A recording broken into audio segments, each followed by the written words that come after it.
ہم نے اتنا بڑا ظلم کیا وہاں فوج بھجوا کے، اور مجھے ابھی بھی یاد ہے 2003-04 میں جب فوج بھجوائی امریکہ کے پریشر کے اوپر. پھر میں ذرا اب آپ کو ایک انسیڈنٹ بتاؤں. لوگوں کو تو پتہ نہیں تھا کیا ہوا وہاں. لوگوں کو تو وہی جو پیسہ چلا تھا ابھی رجیم چینج کے اوپر ہمارے پہ چلا، جو مصدق کے اوپر چلایا گیا، جب اس کو پہلے تو بدنام کرتے ہیں نا کسی کو، جب رجیم چینج کرنا ہو پہلے میڈیا پہ پیسہ چلتا ہے، تب بھی میڈیا پہ پیسہ چل رہا تھا. مجھے طالبان خان کہہ رہے تھے کہ یہ جی پرو ٹیررسٹ ہے، یہ اس کے خلاف ہے، یہ دہشت گردوں کے ساتھ ہے. مجھے تب یاد ہے کہ اتنی بڑی کیمپین چلی کہ جی جو بھی کہے کہ یہ جی اس جنگ میں نہ شرکت کرو، یہ ہماری جنگ نہیں ہے، جو بھی کہے اس کے پیچھے پورا میڈیا ٹیگ آ جائے. اور لوگوں کو پتہ ہی نہیں تھا قبائلی علاقے کا. میں تو جانتا تھا. تو مجھے یاد ہے میں ملا جنرل اورکزئی کو. یہ بڑا امپورٹنٹ آپ کے لیے سمجھنا کہ اس ملک سے ہوا کیا تھا. جنرل اورکزئی اس وقت کمانڈر تھے ساری جو ہماری آرمی تھی قبائلی علاقے میں. تو وہ کہتے کہ ہم نے ایک اکارڈ سائن کیا 2006 میں کے قریب، ایک وزیرستان اکارڈ کیا. تو کہتا ہے امریکنز کا ایک بڑا ہائی لیول ڈیلیگیشن آیا ہمارے ساتھ پوچھنے، ہمارے سے بات چیت کرنے کے لیے. ریگولر ملاقات ہوتی تھی، ہم ان کے ایلائے تھے. وہ اور بات ہے کہ ہم ان کے ایلائے تھے، وہ ہمارے اوپر ہی بمباری کر رہے تھے. تو وہ جب بات کر رہے تو یہ ایکسپلین کر رہے تھے ان کو کہ ہم نے کیوں ان سے یہ پیس اکارڈ کیا ہے. انہوں نے بتایا کہ ہماری کیجولٹیز بہت زیادہ ہو رہی تھیں، ہم پاکستان کی فوج کی کیجولٹیز ہو رہی تھیں. تو وہ ایک کہتا ان کا جو ایک سینئر آدمی وہ چپ کر کے سنتا رہا. جب ہم نے اس کو ایکسپلین کر دیا کہ جی ہمارے یہ مسئلے تھے اس لیے ہم نے وزیرستان اکارڈ سائن کیا ہے، تو وہ کہتا وہ سینئر جو ان کا آفیشل تھا وہ کہتا یہ ذرا سنیں، we are paying you to fight not to have peace accords. حکم دیا اور انہوں نے اکارڈ توڑوایا، ڈرون اٹیک کر کے توڑوایا اکارڈ. تو ہم مر رہے تھے یہاں، ہم یعنی کوئی پاکستانی ادھر بھی مر رہا ہے ادھر بھی مر رہا ہے، ہمارے اوپر ڈرون اٹیکس ہو رہے تھے. مجھے آج بتائیں کہ ایک جگہ کبھی کسی نے اپریشیٹ کیا ہے کہ جس ملک نے ان کے ساتھ وار آن ٹیرر کے اندر سب سے زیادہ قربانیاں دیں، ایک جگہ اپریسیشن ہوئی ہے؟ وہ اس لیے نہیں ہوئی کہ ہم نے اپنے آپ کو استعمال ہونے دیا. تو میں جب یہ کہہ رہا تھا کہ یہ بیسز کے اوپر ایبسلیوٹلی ناٹ، وہ اس لیے کہ میرے ملک کا انٹرسٹ ہے. ہم کیوں کسی کی جنگ میں شامل ہوں؟ ہم اگر افغانستان کے اندر اب طالبان کی گورنمنٹ ہے، ہمیں کیا ضرورت ہے کہ ان کو یہاں سے کوئی ادھر اٹیک جائے یا وہ کچھ کرے؟ اور ہمیں کیا ضرورت پڑی ہوئی ہے کہ ہم ویسی کمبیٹنٹ بن جائیں؟ آپ جتنے مرضی کہیں کہ نہیں جی ہم صفائیاں پیش کریں، لیکن جیسے ہی آپ کی زمین استعمال ہوگی آپ آٹومیٹکلی ان کے ساتھ ان کے شامل ہو جائیں گے ان کی جنگ میں. اس لیے یہ ہمارا انٹرسٹ ہے. دیکھیں میں کبھی اپنے آپ کو اینٹی امریکن نہیں سمجھتا. ہماری بڑی زبردست پاکستانی امریکن کمیونٹی ہے جو سب سے امیر پاکستانی ڈائسپرا ہے. ہمیں تو کبھی ان سے تعلقات خراب نہیں کرنے چاہیے. ہمارے جو امریکہ سپر پاور ایکسپورٹس ہماری سب سے زیادہ امریکہ ہے، ہمیں کسی صورت تعلقات نہیں خراب کرنے چاہیے. لیکن کیا ہمیں اپنے آپ کو اس طرح ٹیشو پیپر کی طرح استعمال ہونا چاہیے؟ اب ان کا ایجنڈا کیا ہے؟ ان کا ایجنڈا بڑا سیدھا ہے، اسرائیل کو ریکگنائز کرو، ہندوستان کو ایکسیپٹ کرو کہ یہاں لوکل تھانے دار ہے ہمارا، ان کو اپنی کشمیر کو بھول جاؤ، کیونکہ وہ چاہتے ہیں کہ ہندوستان تکڑا ہو اور تاکہ وہ چائنا کو فیس کرے. تو ہمیں وہ چاہتے ہیں کہ ہم بڑے آرام سے جو ہندوستان کا ہے اس کو سلوٹ کرو. اب کوشچن یہ ہے کہ کیا یہ پاکستان کا انٹرسٹ ہے؟ جس وقت آپ اسرائیل کو ریکگنائز کرتے ہیں، آپ یاد رکھیں کہ آپ کا جو جتنا کشمیر کا موقف ہے اسی دن زیرو ہو جاتا ہے. جب آپ اس کو ریکگنائز اگر آپ ایکسیپٹ کر جاتے ہیں کہ پیلسٹینین جب ریکگنائز کرتے ہیں تو آپ ایکسیپٹ کر جاتے ہیں کہ پیلسٹینین کا کوئی رائٹ نہیں رہا، تو اس کا مطلب کشمیریوں کا بھی کوئی رائٹ نہیں رہا. تو آپ وہ کشمیریوں کی جو 1 لاکھ سے اوپر انہوں نے قربانیاں دی ہیں پچھلے 30 سال سے، اس ساروں کے اوپر ان کی قبر کھود دیتے ہیں. جو کشمیری آج دیکھ رہے ہیں کہ واحد پاکستان کھڑا ہے ان کے ساتھ جو بولتا ہے، جس وقت ان کو یہ پتا چلا کہ پاکستان نے ریکگنائز کر دیا اور انڈیا سے تعلقات ٹھیک کر دیے، کشمیر ایشو ختم ہو گیا. اور وہ ختم ہو گیا تھا. پہلی دفعہ جب یہ اٹھا ہے یو این سیکیورٹی کاؤنسل میں, انٹرنیشنل فورمز, وہ ہمارے دور میں اٹھا ہے. اس سے پہلے تو یہاں کوئی نام ہی نہیں لیتا تھا. نواز شریف جب ہندوستان گیا, اس نے تو حریت کانفرنس کے ممبرز کو ہی نہیں ملا, یہ کہ نریندر مودی نہ ناراض ہو جائے. ہم انڈیا کے خلاف, ہم چاہتے ہیں کہ انڈیا سے اچھے تعلقات ہو, کوشش بھی کی, لیکن آپ کدھر لائن ڈرا کریں گے کہ کدھر ایک ملک کا نظریہ آئے گا, کدھر آپ کا موقف آئے گا کہ جس کے اوپر آپ ایک پاکستان بڑے خواب کا نام تھا. تو جب آپ کے کچھ اصول ہی ختم ہو گئے کہ اچھا یہ جو حسین حقانی اور یہ نجم سیٹھی ٹائپس ہیں, یہ کیا چاہتے ہیں؟ یہ چاہتے ہیں آرام سے غلامی کرو, امریکہ کی جو وہ کہتا ہے مانو, تو وہ تھوڑے سے ڈالرز بھیج دیں گے. میرا اگلا کویسچن یہ کہ کیا اس سے پاکستان پیر پہ کھڑا ہو جائے گا؟ کیا اور تھوڑے اور ڈالر مل جائیں گے؟ کیا یہ ملک سروائیو کر جائے گا؟ کیا یہ ملک اپنی سارے پرنسپل سٹینڈز ختم کر کے, اپنا نظریہ ختم کر کے, کیا یہ کوئی مجھے گارنٹی کر سکتا ہے کہ یہ ملک ترقی کر جائے گا؟ کیا یہ نہیں ہم کرتے آئے آج تک؟ سوائے وہ ذوالفقار علی بھٹو کے چند سالوں کے نکال دیں تو آج تک تو ہم غلامی کرتے آئے ہیں. جو وہاں سے حکم آتا تھا ہم مان جاتے تھے. اپنے ملک کے قانون توڑ کے, اپنی آئین کی خلاف ورزی کر کے ہم ان کو سروس کرتے رہے. یہاں سے وار آن ٹیرر میں CIA, FBI یہاں پاکستانیوں کو اٹھا کے گوانٹانو میں لے جاتی تھی, کوئی پوچھنے والا نہیں تھا کسی کو, جو وہ چاہتے تھے. ریمنڈ ڈیوس کو انہوں نے دن دہاڑے, اس نے 2 لوگوں کو قتل کیا, ایک کو مارا, بیوی نے اس کی خودکشی کی. سارے پاکستانیوں کے سامنے اس کو اٹھا کے واپس کر دیا, اور ہمیں اس نے کہا کہ نہیں جی اس کو وہاں سزا ہوگی. کوئی اس کو سزا نہیں ہوئی. کوئی پاکستان کی, کوئی ہمارے قوانین, ہمارے لوگوں کے رائٹس, وہ جو 4 لوگ مرے تھے, کسی کو اس کی فکر نہیں تھی. اور کتنے اور کیسز ہیں, رمزی یوسف کا کیس ہے, ایمل کانسی کا کیس ہے. اپنے قوانین توڑ کے ہم نے امریکنوں کی خدمت کی ہے. کیا ہمیں کوئی فائدہ ہوا؟ کیا پاکستان اپنے پیر پہ کھڑا ہوا؟ کیا ہماری کوئی اکانومی اوپر گئی؟ کیا وار آن ٹیرر میں 80,000 لوگ مروا کے کیا انہوں نے کوئی اپریشیٹ کیا؟ کوئی بہت بڑی ایڈ دے دی؟ وہ $20 ارب ٹوٹل ایڈ دی انہوں نے, یا $150 ارب کا ملک کو نقصان ہو گیا. ہماری وہ حال تھا ایک وقت پہ کہ یہ ہیڈ لائنز تھی میرے خیال میں نیوز ویک یا ٹائمز ہے, the most dangerous place in the world. کس نے آ کے انویسٹ کرنا ہے موسٹ ڈینجرس پلیس میں؟ ساری دنیا میں ہمارا نام لگے گا سب سے بڑے دنیا کے دہشت گرد پاکستان میں. تو ہمیں بجائے فائدہ ہونے کے نقصان ہی نقصان ہوتا رہا.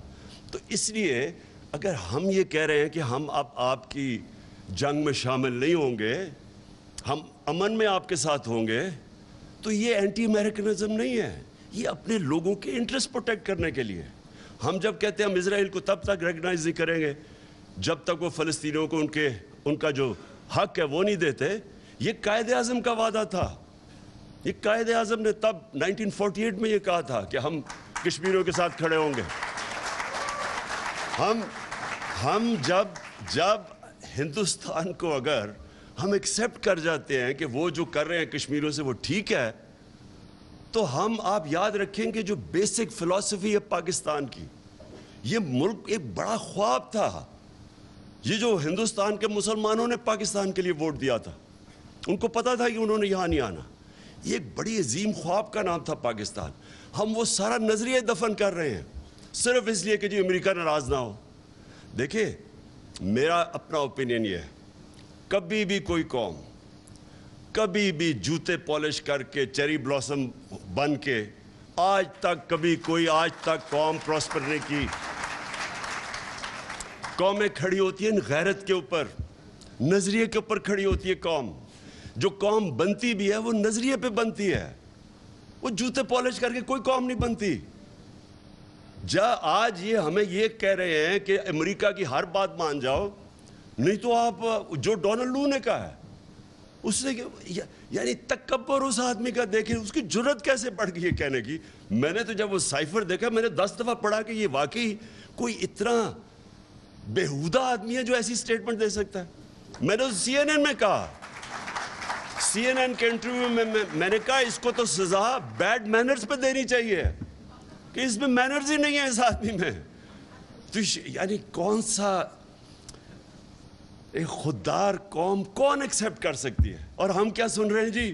وہ ایسے تو مراسلے آتے رہتے ہیں، پتہ نہیں کس کو آتے رہتے ہیں. میں نے تو پہلی دفعہ ایسا مراسلہ دیکھا تھا، اور یقین کرے آخری دفعہ ہوگا، کیونکہ کسی کی جرت نہیں ہوگی آگے سے اس طرح کا مراسلہ بھیجنے کے لیے پاکستان کو.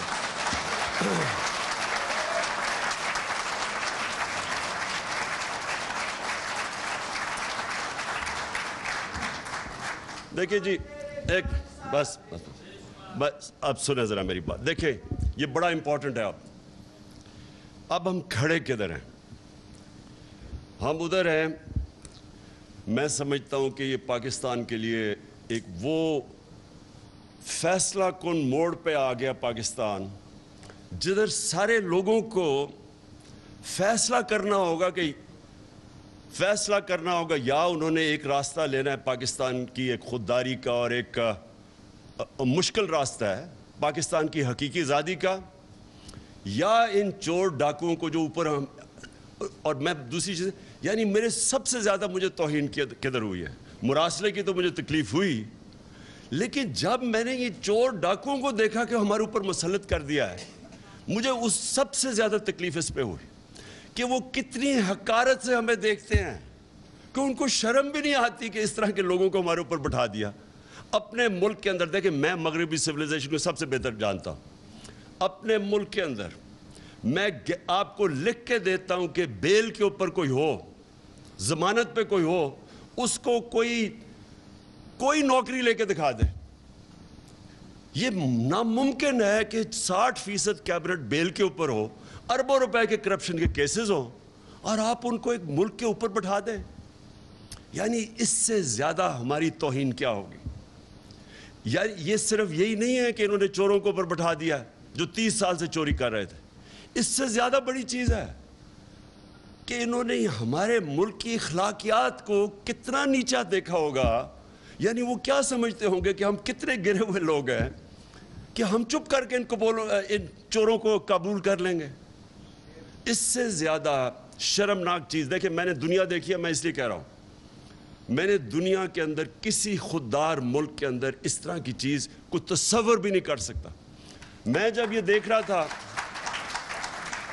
جب مجھے یہ پتہ چلا اس سازش کا، اور سازش کا مجھے سال پہلے اندازہ ہو گیا تھا کہ گیم شروع ہوئی ہے، تو میں جب بھی میں سوچتا تھا نا، تو میں ہمیشہ سوچتا تھا کہ یہ سازش کیسے ہوگی؟ کیا شہباز شریف کو ملک کا کوئی پرائم منسٹر بنا دے گا؟ لوگ کہتے ہیں کہ دیکھیں یہ عمران صاحب آپ نے کیا کچھ نہیں، جب آپ کو پتا تھا سازش ہو رہی ہے کیوں نہیں کچھ کیا؟ میں یقین کرو، میں آنیسٹلی آپ کو ایک بات آج بتا رہا ہوں، میں تصور بھی نہیں کر سکتا کہ کوئی شہباز شریف کو ملک کا پرائم منسٹر بنا دے گا. میں نے ایک دن میں نے نیوٹرل سے بات کی،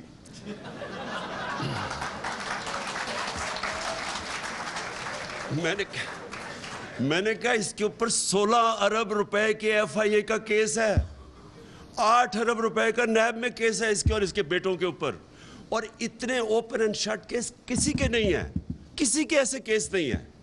آپ حیران ہو جائیں گے کہ اتنا بلیک اینڈ وائٹ. یعنی نواز شریف کا تو چلے پھر بھی اس نے اپنے نام پہ کچھ نہیں کیا، بیٹی کے نام پہ فلیٹس لیے، اس کا تو ڈائریکٹلی یہ اور اس کے بیٹے امپلیکیٹڈ ہے اس میں.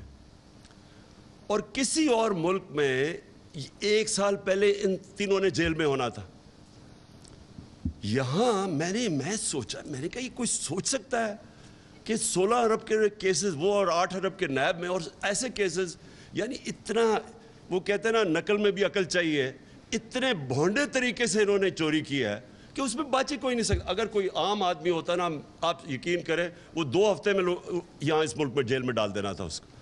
تو میں اس لیے، وہ کہتے ہیں نا کہ آپ نے تیاری نہیں ہے، کچھ نہیں کیا، میں آخری منٹ تک سوچتا رہا کہ نہیں یہ نہیں ہو سکتا، کہ اس کو نہیں بنا سکتے. دیکھیں یہ کیوں فیصلہ کن وقت ہے؟ کیونکہ اب اس سیٹ اپ کو ملک کے اوپر مسلط کرنے کے لیے سارا ملک کے اداروں کو تباہ کرنا پڑے گا. اگر یہ یہ جو سیٹ اپ ہے اس کو لوگوں کو ہضم کروانے کے لیے جو قدم اٹھائے جا رہے ہیں یہ اصل میں پاکستان کی ڈسٹرکشن ہے. کیسے؟ نمبر 1 پارلیمنٹ تو ہوگی تباہ. یہ اگر راجہ ریاض پارلیمنٹ کے اندر اپوزیشن لیڈر ہے آپ سمجھ جائیں کہ اس پارلیمنٹ کی کیا اہمیت رہ گئی. ابھی یہ بجٹ پاس ہو رہا ہے نا, وہ راجہ ریاض اگر اس کو اپوز کرے آپ سمجھ جائیں کہ پارلیمنٹ کی تو ختم ہو گئی. ادھر جو پنجاب کے اندر مذاق ہو رہا ہے, جو پنجاب میں مذاق ہو رہا ہے, یہ یعنی یہ جمہوریت کی توہین ہے. یہ ہماری عدلیہ کے لیے بہت بڑا چیلنج ہے کہ جس طرح کی چیزیں کی جا رہی ہیں, وہ مجرم نمبر 2 اس کو مسلط کرنے پہ پنجاب میں آپ یقین کریں کہ جمہوریت کی پارلیمنٹ کی دھجیاں اڑائی جا رہی ہیں. ایک وہ ایوان اقبال کے اندر پارلیمنٹ چل رہی ہے تو دوسری چل رہی ہے پارلیمنٹ ہاؤس میں. مذاق ہو رہا ہے. جو الیکشن کمیشن کر رہے ہیں, جس طرح کا اس نے سمپل چیز تھی کہ جیسی وہ جو ریزرو سیٹس جاتی ہیں تو وہ ایک دم ریپلیس ہو جاتی ہیں. وہ الیکشن کمیشن جس طرح کوشش کر رہے ہیں انجینئر کرنے کے لیے حمزہ شریف کو بٹھانے کے لیے, ساری الیکشن کمیشن کی کریڈیبلٹی ختم ہو چکی ہے. آج کوئی کسی میں یہ نہ کہے کہ ختم ہو جائے گی, اس کی کریڈیبلٹی ختم ہو چکی ہے. ہمیں پتہ ہے وہ جا کے بیٹھتا ہے وہ شہزادہ اور شہزادی لاہور میں, اور ان کے ایم این ایز آتے ہیں بیٹھ کے وہ ساری انجینئرنگ کر رہے ہیں. جو وہ آدمی بٹھایا ہوا ہے انہوں نے لاہور کے اندر, ایک بریگیڈیئر رانجھا ہوتے تھے جنہوں نے 2013 میں ساری انجینئرنگ کی تھی نون لیگ کے لیے. اور اب جو ہو رہا ہے اس سے کیا ہو رہا ہے؟ اس سے نقصان صرف پاکستان کی جمہوریت کو ہو رہا ہے.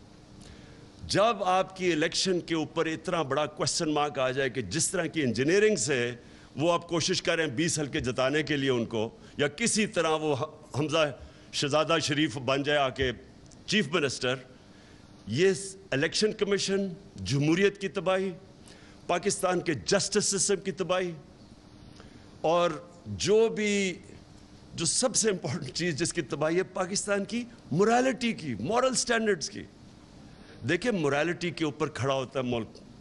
پلیز ایک چیز یاد رکھیں, کیونکہ میں نے تو بڑا کلوزلی دیکھا ہوا ہے برطانیہ کا سسٹم اور جو پاکستان کا, کیونکہ میں تو 25-30 سال بیچ میں رہتا تھا کرکٹ کی وجہ سے. دیکھیں جو ملک کھڑا ہوتا ہے نا, وہ کھڑا ہی ہوتا ہے ایک چیز پہ, مورل ویلیوز پہ. نبی صلی اللہ علیہ وسلم نے جو مدینہ کی ریاست سیٹ اپ کی تھی, میں اس لیے لوگوں کو بار بار سمجھاتا ہوں کہ ہمارا جو ماڈل ہے وہ دنیا نے اڈاپٹ کیا ہوا ہے مدینہ کی ریاست کا. میں نے مدینہ کی ریاست کی اس لیے بات کرتا ہوں کہ وہ اصول جو انہوں نے سیٹ اپ کیے تھے مدینہ میں, وہ جو کامیاب ویسٹرن ڈیموکریسی ہے اس میں وہ اصول اڈاپٹ کیے ہوئے ہیں. جو امر بالمعروف ہے, اللہ کا حکم ہے کہ اچھائی کے ساتھ کھڑی ہو, وہ کیا ہے کہ معاشرہ برائی کو فائٹ کرتا ہے. اب آپ کے سامنے یہ تماشا ہو گیا ہے کہ ان چوروں کو اوپر بٹھا دیا ہے. یہ معاشرے کے اوپر اللہ نے فرض کیا ہوا کہ آپ نے اس کے خلاف کھڑے ہونا ہے. یہ معاشرے کی ذمہ داری ہے, یہ عمران خان کی اکیلے کی ذمہ داری نہیں ہے, یہ میری پارٹی کی ذمہ داری نہیں ہے, یہ قوم کی ذمہ داری ہے. اللہ کا حکم ہے امر بالمعروف, سچائی اور حق کے ساتھ کھڑے ہو, برائی کے خلاف کھڑے ہو. اللہ نے آپ کو نیوٹرل رہنا کی اجازت نہیں دی, کوئی اجازت نہیں دی اس نے کہا سائیڈز لو. اور معاشرے کی جو بنیاد ہے وہ مورل سٹینڈرڈز پہ کھڑی ہوتی ہے. جرمنی جاپان کو بمباری مار کے انہوں نے تباہ کر دیا 1945 کے بعد. بلڈنگز نہیں کھڑی, تصویریں دیکھیں ذرا, ایک بلڈنگ نہیں نظر آتی کھڑی. اور 10 سالوں میں دونوں ملک کھڑے ہو گئے, کیونکہ مورالٹی کے اوپر اور انصاف کو آپ بمباری سے نہیں ختم کر سکتے.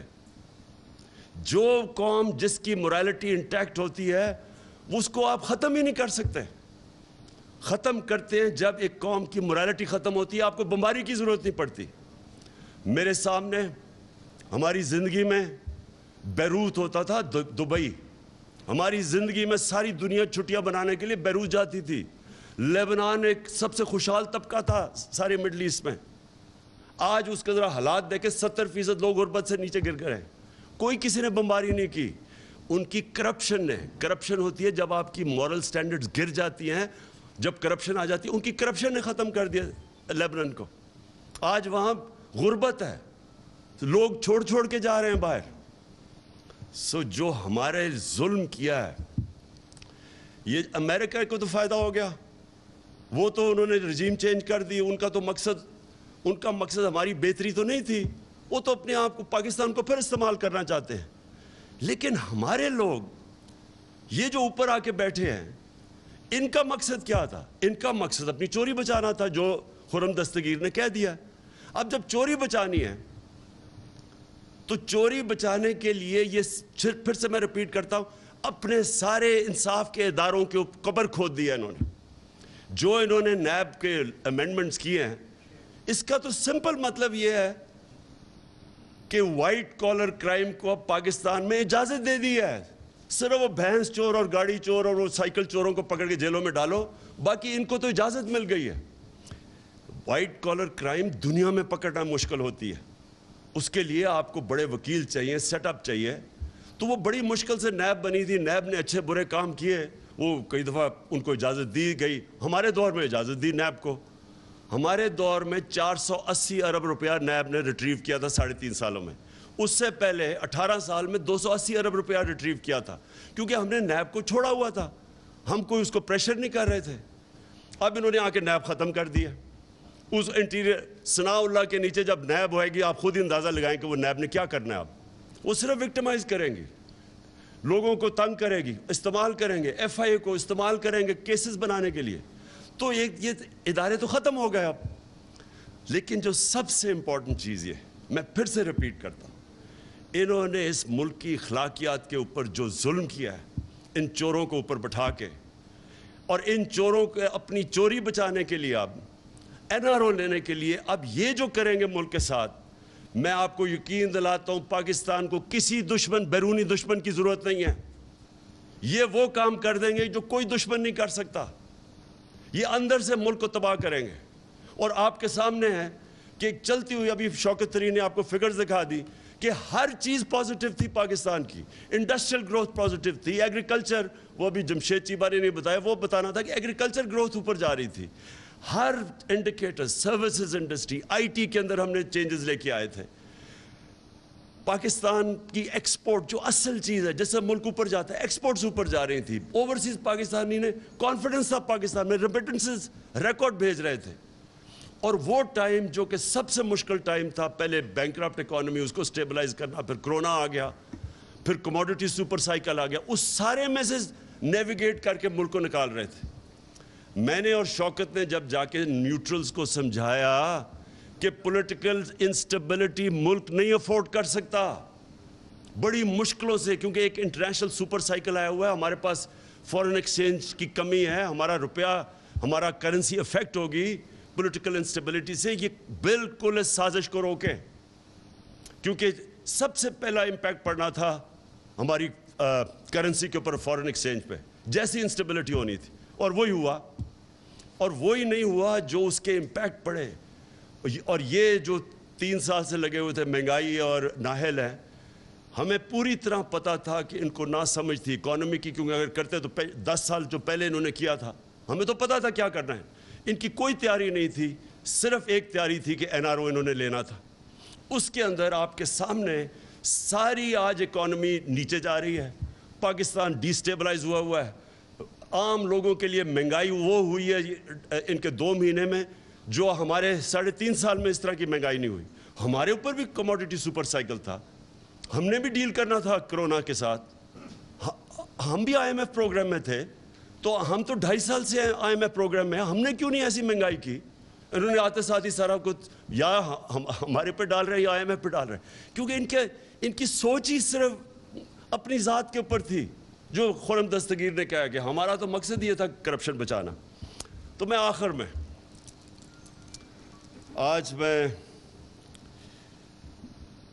اپنے سارے پاکستانیوں کے سامنے کہ دیکھیں, یہ ایک جینوئن پاکستان میں ایک آ گیا ہے کراس روڈز, یا ادھر جا سکتے ہیں یا ادھر جا سکتے ہیں.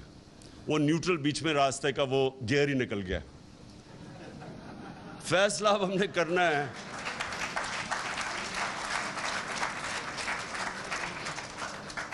فیصلہ کرنا ہے کہ اب اس ملک کو یہ جس طرف لے کے جا رہے ہیں اس سے بچانا کیسے ہے.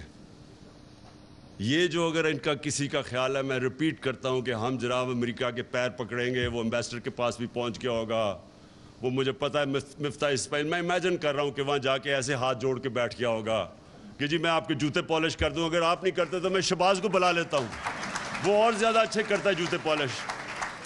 اس سے کوئی فرق نہیں پڑنے لگا. امریکن مائنڈ کو سمجھیں, ان کی بڑی سمپل فلسفی ہے, دیر از نو فری لنچ. ہر چیز کی قیمت ہے, اور وہ جو قیمت ہے وہ اگر پاکستان اگر وہ قیمت ہم ادا کرنے کے لیے تیار ہیں تو سارا نظریہ پاکستان کو دفن کرنا پڑے گا. بڑا عظیم اس کا نظریہ تھا, اور اس کا نعرہ تھا کہ پاکستان کا مطلب کیا, لا الہ الا اللہ. یہ بڑا عظیم نعرہ ہے, یہ خودداری کا نعرہ ہے, غیرت کا نعرہ ہے. یہ کبھی بھی یہ ایک چھوٹے سے آدمی کو بڑا آدمی بنا دیتا ہے, لا الہ الا اللہ. ایک عام آدمی لا الہ الا اللہ کے اوپر خودداری آ جاتی ہے, اس پہ غیرت آ جاتی ہے, رسپیکٹ کرتے ہیں لوگ اس کو. یہ جو آپ جھکتے ہیں, اور مجھے شرم آتی ہے کہ جس طرح انہوں نے ہمارا دنیا میں ذلیل کیا اب تک, جا کے جس طرح پرچیاں پکڑ کے اس کے اوباما کے سامنے بیٹھے ہوں, جس طرح پتہ نہیں وہ کوئی اس کا کوئی پتہ نہیں گیا ماسٹر ہے اس کا. اور دوسری طرح وہ اچھا اوباما تو دور کی بات ہے, یہ امریکن امبیسڈر کے سامنے آپ کو دیکھنا پڑے گا کیسے گرتے ہیں یہ. تو یہ جب برٹش امبیسڈر کو کیک کھلایا جا رہا ہے, کیک کھلایا جا رہا ہے اس کو کہ شاید وہ ہماری سفارش کر دے. یہ جو بے شرمی ہے, یہ لا الہ الا اللہ اس کو دور کرتا ہے. کوئی نہیں ہے خدا سوائے اللہ کے, کوئی کسی کے سامنے اللہ کا حکم ہے, تمہیں جھکنے کی ضرورت ہی نہیں ہے کیونکہ اللہ ہے. یہ دیکھیں, یہ اب ہم ریلائز نہیں کرتے. میں اتنی دیر سے جب بھی میں یہ کرکٹ بھی کھیلتا تھا مجھے بڑی تکلیف ہوتی تھی. کبھی میں یہ دیکھتا تھا جا کے ہمارے جو لیڈرز ہیں جس طرح یہ بے شرمی سے ان کے سامنے جھکے ہوئے ہوتے تھے. بالکل اس نے اسد نے صحیح بات کی. 22 کروڑ, دنیا کا 5واں بڑا آبادی میں ملک ہے, نیوکلیر آرمڈ سٹیٹ ہے, ہماری ایک زبردست فوج ہے جو ہمیں پروٹیکٹ کر سکتی ہے. ہماری عوام جب موقع ملتا ہے, اوورسیز پاکستانی میں ایسا ٹیلنٹ بیٹھا ہوا ہے, ایکسل کرتے ہیں. لیکن جب لیڈر یہ شہباز شریف بن جائے اور یہ سارے چور اوپر بڑھ جائے, آپ ایک فیکٹری کے اوپر چوروں کو بٹھائے, فیکٹری آپ کی بند ہو جائے گی. ملک کیسے چل سکتا ہے؟ اس لیے قوم کو اپنے بیسکس کے پر جانا پڑے گا, ہمیں اس کو فائٹ کرنا پڑے گا. میں اس کو جہاد سمجھتا ہوں, حقیقی آزادی کی یہ جہاد ہے.